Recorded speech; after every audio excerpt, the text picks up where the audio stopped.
भारत के कृषि निर्यात ने एक बार फिर वैश्विक बाजार में ताकत दिखाई।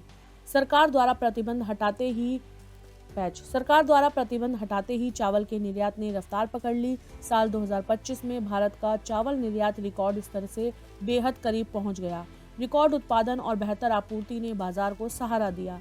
गैर बासमती और बासमती दोनों ही श्रेणियों में निर्यात बढ़ा है। इसका असर वैश्विक कीमतों पर भी साफ दिखा। अब भारतीय चीनी निर्यात में भी नई हलचल नजर आ रही है। सरकारी अधिकारियों और उद्योग से जुड़े लोगों के अनुसार भारत के चावल निर्यात में पिछले वर्ष 19% की वृद्धि हुई, जो कि रिकॉर्ड में दूसरा सबसे उच्चतम स्तर है। भारत अब दुनिया का सबसे बड़ा चावल निर्यातक बन चुका है। पर्याप्त उत्पादन और बेहतर आपूर्ति के कारण भारत ने थाईलैंड और वियतनाम जैसे देशों के निर्यात को कम कर दिया है।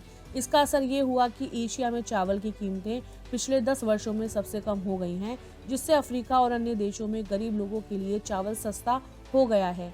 पिछले साल बाजार का गैर बासमती चावल Bangladesh, Benin, Cameroon, Ivory Coast और जिबूती में तेजी से पहुंचा, जबकि ईरान, यूएई और ब्रिटेन ने प्रीमियम बासमती की खरीद बढ़ाई। भारत आमतौर पर अन्य प्रमुख निर्यातकों से अधिक चावल निर्यात करता है। ओलाम एग्री इंडिया के senior vice president Nitin Gupta ने कहा कि भारतीय चावल अन्य निर्यातक देशों की आपूर्ति की तुलना में बहुत प्रतिस्पर्धी है, जिसमें कम कीमतें भारत को खोई हुई बाजार हिस्सेदारी दोबारा वापस करने में मदद कर सकती है। हाल के हफ्तों में घरेलू चीनी की कीमतों में सुधार और रुपये की कमजोरी के कारण विदेशों में भारतीय चीनी की बिक्री में तेजी आई है।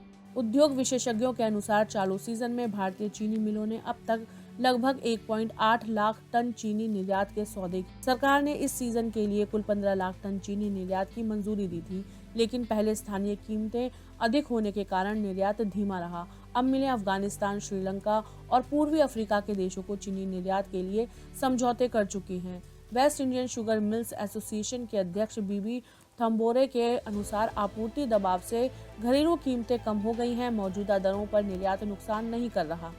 कुल मिलाकर कृषि जिन्सों के निर्यात में भारत की स्थिति और मजबूत हुई है।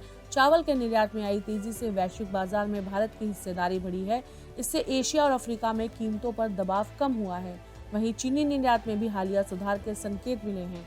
हालांकि घरेलू कीमतें अब भी उद्योग के लिए चुनौती बनी हुई हैं। इसके बावजूद रुपए की कमजोरी और बेहतर सप्लाई से आगे स्थिति सुधरने की उम्मीद है। सरकार की नीतिगत स्पष्टता से कृषि निर्यात को लंबी अवधि में समर्थन मिल सकता है।